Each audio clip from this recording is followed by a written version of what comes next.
नमस्कार, मैं हरिशंकर व्यास। आज 15 अगस्त है। ठीक 75 वर्ष पहले आधी रात में पंडित नेहरू ने नियति से वादे के हवाले देश और दुनिया को संबोधित किया था। जरा उसे याद करें, उसका क्या सत्व तत्व था। अपनी राय में सपनों की उड़ान। पंडित जवाहरलाल नेहरू ने तब देश दुनिया से कहा था, जब दुनिया सो रही होगी तब भारत जीवन और आज़ादी की करवट के साथ उठेगा। हम भारत और उसके लोगों और उससे भी बढ़कर मानवता के हित के लिए सेवा अर्पण करने की शपथ लें। हमें सपनों को धरातल पर उतारने के लिए कठोर से कठोरतम परिश्रम करना है। ये सपने भले ही भारत के हैं, लेकिन ये स्वप्न पूरी दुनिया के भी हैं, क्योंकि आज सभी राष्ट्र और लोग आपस में एक दूसरे से इस तरह गुथे हुए हैं कि कोई भी एकदम अलग होकर रहने की कल्पना नहीं कर सकता। जय हिंद। ये पंडित नेहरू के सपने। पंडित नेहरू के सपने और संकल्प में बात का यह वाक्य भी गौरतलब है। भारत की सेवा का अर्थ करोड़ों पीड़ित जनों की सेवा है। इसका आशय गरीबी, अज्ञानता, बीमारियों और अवसर की समानता के खात्मे से है। कह सकते हैं वह था पंडित नेहरू का आइडिया ऑफ इंडिया। उनके भाषण को सुनकर पूरी दुनिया अभिभूत हुई थी। विश्व को वे वाक्य अमृत वचन और भारतीयों का अमृत संकल्प समझ में आया था।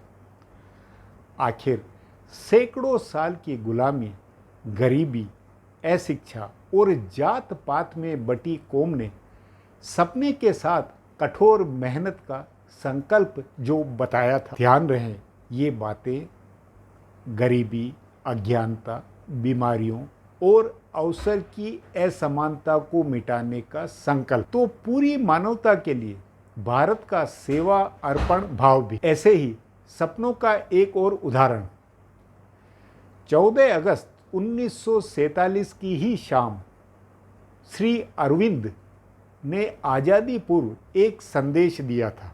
इसके लिए आकाशवाणी ने उनसे अनुरोध किया था। उनका भाषण मूलतः अंग्रेजी में, इसका सत्व तत्व हिंदी के इन वाक्यों में है। 15 अगस्त 1947 स्वाधीन भारत का जन्मदिन है। यह दिन भारत के लिए पुराने युग की समाप्ति और नए युग का प्रारंभ सूचित करता है। परंतु हम एक स्वाधीन राष्ट्र के रूप में अपने जीवन और कार्यों के द्वारा इसे ऐसा महत्वपूर्ण दिन भी बना सकते हैं जो संपूर्ण जगत के लिए, सारी मानव जाति के राजनीतिक, सामाजिक, सांस्कृतिक और आध्यात्मिक भविष्य के लिए नवयुगल आने वाला सिद्ध हो। 15 अगस्त मेरा अपना जन्मदिन भी है। मेरे लिए प्रसन्नता की बात है। मेरे सपनों में पहला सपना था वह एक क्रांतिकारी आंदोलन जो भारत को स्वाधीन और एकजुट बनाए। भारत आज स्वाधीन हो गया है, पर उसने एकता नहीं प्राप्त की। संविधान सभा ने दूरदर्शिता दिखाकर यह संभव बना दिया है जो बिना दरार और खींचतान के दलित वर्गों की समस्या हल हो जाएगी। परंतु हिंदुओं और मुसलमानों का पुराना सांप्रदायिक भेद देश के स्थायी राजनीतिक विभाजन के रूप में सुदृढ़ हो गया दिखता है। आशा करनी चाहिए कि इस तय किए गए विभाजन को पत्थर की लकीर नहीं मान लिया जाएगा और इसे एक काम चलाऊ और अस्थायी उपाय से बढ़कर और कुछ नहीं माना जाएगा, क्योंकि यदि यह कायम रहा तो भारत भयानक रूप में दुर्बल और अपंग हो सकता है। नागरिक विद्वेष बना रहेगा, चाहे किसी भी उपाय से हो, चाहे किसी भी प्रकार से हो। विभाजन अवश्य हटाना चाहिए। एकता अवश्य स्थापित होनी चाहिए और स्थापित होगी ही, क्योंकि भारत के भविष्य की महानता के लिए यह आवश्यक कदम है। मैंने एक और सपना देखा है कि एशिया के लोगों का पुनरुत्थान हो, वे स्वतंत्र हों ताकि मानव सभ्यता की उन्नति के कार्य में उनका जो महान स्थान पहले था वह वापस लौटे। उसमें भारत को अपनी भूमिका अदा करनी है। मैंने एक और सपना देखा है कि एक विश्व संघ बनेगा जो पूरी मानव जाति के लिए सही, तर्कपूर्ण, उसके उज्जवल भविष्य और आदर्श जीवन को बनवाने का आधार होगा। विश्व के सभी मानवों के एकीकरण का काम शुरू हुआ है, हालांकि वह आधा अधूरा है। बहुत दिक्कतें हैं, लेकिन इच्छा और जोश है। इसको और बढ़ाना चाहिए, इसमें सफल होना चाहिए। इस मामले में भारत अहम भूमिका लेता लगता है। और यदि वो व्यापक दृष्टि की स्टेट्समैनशिप विकसित कर सके जो वर्तमान घटनाओं और तात्कालिक संभावनाओं में सीमित नहीं रहे बल्कि भविष्य दृष्टि रखे, अंतर्राष्ट्रीय भाव और दृष्टिकोण अवश्य विकसित होने चाहिए। मेरा अंतिम सपना है कि विकास क्रम में अगला कदम मनुष्य को एक उच्चतर और विशाल चेतना में उठाने का हो, ताकि उन समस्याओं का हल होना संभव हो सके जिनसे मनुष्य तब से हैरान और परेशान है जब से उसने सोचना शुरू किया और व्यक्तिक पूर्णता और पूर्ण समाज का सपना देखता आया है। महर्षि अरविंद के बाद अब जरा वीर सावरकर के सपनों पर गौर करें। उनका एक अमृत वचन है, एक देश, एक ईश्वर, एक जाति, बिना संदेह, बिना मतभेद के एक दिमाग के सभी भाई लोग। उनके भारत चिंतन और सपने का दूसरा गौरतलब वाक्य है, ज्ञान से किया गया कर्म सफलदायी होता है, क्योंकि ज्ञान युक्त कर्म ही समाज के लिए हितकारक है। ज्ञान की प्राप्ति जितनी कठिन है उससे अधिक कठिन है उसे संभाल कर रखना। मनुष्य तब तक ठोस कदम उठा प्रकृति को प्राप्त नहीं कर सकता है यदि उसमें राजनीतिक, ऐतिहासिक, अर्थशास्त्रीय व शासन शास्त्रीय ज्ञान का अभाव हो। वीर सावरकर का एक और वाक्य है, सभी परतंत्राओं से नीच परतंत्रता या कि गुलामी राजनीतिक परतंत्रता है और यही नर्क का दरवाजा है। विचार करें, जरा सोचें, आज़ादी के वक्त के इन तीन अलग अलग आइडिया के प्रतिनिधियों का सार क्या है। मोटा मोटी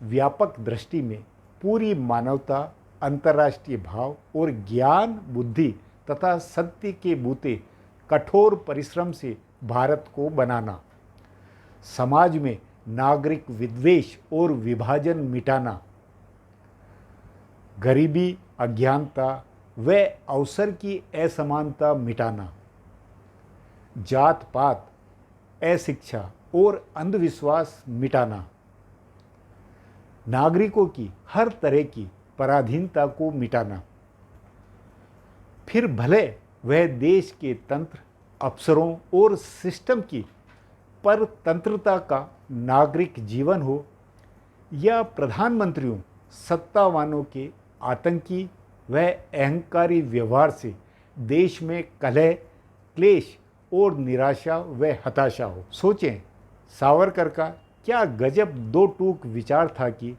सभी तरह की परतंत्रताओं से नीच परतंत्रता है, गुलामी या कि राजनीतिक परतंत्रता ही नर्क का दरवाजा है। अपना मानना है कि किसी भी बहाने किसी भी एक नेता को भगवान मानना, उस पर आश्रित होना, सत्य की अनदेखी करके भक्ति और नियति में जीना सचमुच में नीच परतंत्रता है। इसलिए 75 का भारत यह यक्ष प्रश्न लिए हुए है कि क्या हम भारतीय वाकई आज़ादी को भोगते हुए हैं। 75 वर्षों में पंडित नेहरू, महर्षि अरविंद, वीर सावरकर या गांधी, तिलक, हेडगेवार, गोलवलकर, राम मनोहर लोहिया, सुभाष चंद्र बोस, सरदार पटेल, एम.एन. रॉय, जयप्रकाश नारायण, श्रीपद डांगे व नंबूद्रिपाद आदि में से किसका सपना और संकल्प मौजूदा मुकाम में सन 2022 में आपको छटांग भर भी साकार हुआ समझ आता है। न गरीबी घटी है, न अज्ञानता और अंधविश्वास खत्म हुए, न अवसरों की समानता है। समाज में नागरिक विद्वेष और विभाजन भारत को श्री अरविंद की उस आशंका की ओर ले जाता है कि भारत भयानक रूप से दुर्बल और अपंग हो सकता है। भारत दुनिया का वह देश है जिसमें कथित सर्व साक्षरता लोगों को, नौजवानों और नई पीढ़ी को या तो बेरोजगार बनाती हुई है या उनसे बेगारी कराती हुई। शिक्षा से लोगों में ज्ञान, विज्ञान और सनातनी सत्य नहीं बैठा, बल्कि अंधविश्वास और काले जादू के टोने टोटकों में प्रधानमंत्री से लेकर आम मानस सब रंगे हुए हैं। जो संकल्प था कि हमें सपनों को धरातल पर उतारने के लिए कठोर से कठोरतम परिश्रम करना है, वह भारत के कानूनों, उसके हाकिमों, अफसरों, व्यवस्था और तंत्र की लूट तथा भ्रष्टाचार से दम तोड़ चुका है। उद्यमी, पुरुषार्थी तथा समझदारों के लिए विदेश जाकर बसना अब विकल्प बन गया है। नेताओं और सिस्टम ने लूट की नई ईस्ट इंडिया कंपनियां बना डाली है। किसी के पास न कठोर परिश्रम के समान अवसर है और न सहूलियत। सोचे 75 साला भारत के अमृत काल में 80-100 करोड़ लोग यदि फ्री के राशन 500 रुपये, 1000 व 2000 रुपये की खैरात में यदि जी रहे हैं, तो क्या यह 75 सालों में भारतीयों का समर्थवान बनना है? संपूर्ण जगत के लिए, सारी मानव जाति के राजनीतिक, सामाजिक, सांस्कृतिक और आध्यात्मिक भविष्य के लिए क्या भारत की आज़ादी नवयुगल लाने वाली इंच भर भी साबित है, जैसा कि श्री अरविंद ने सोचा था, कल्पना की थी?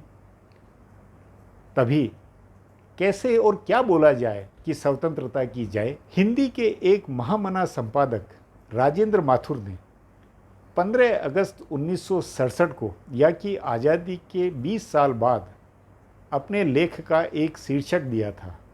वह था स्वतंत्रता की जय। तब के उल्लास विहीन माहौल में राजेंद्र माथुर का सवाल था, हम आज़ादी को दोष देते हैं, मगर हमने आज़ादी को क्या दिया? इस सवाल के साथ उनके जो तर्क थे वे मुझे एक वक्त सही लगे थे, लेकिन अब 55 साल के बाद मेरा तर्क है कि 1000 साल गुलामी भोगने वाली कौम ने आज़ादी को वही दिया है जो उसके डीएनए में है। गुलामी के डीएनए में अज्ञानता, अंधविश्वासों, कथित अवतारों, भक्ति, भाग्य, भूख और भय में, क्योंकि हम हिंदू सैकड़ों साल से जीते आए हैं, तो आज़ादी को हमसे वही मिला है जो हम मूल में हैं।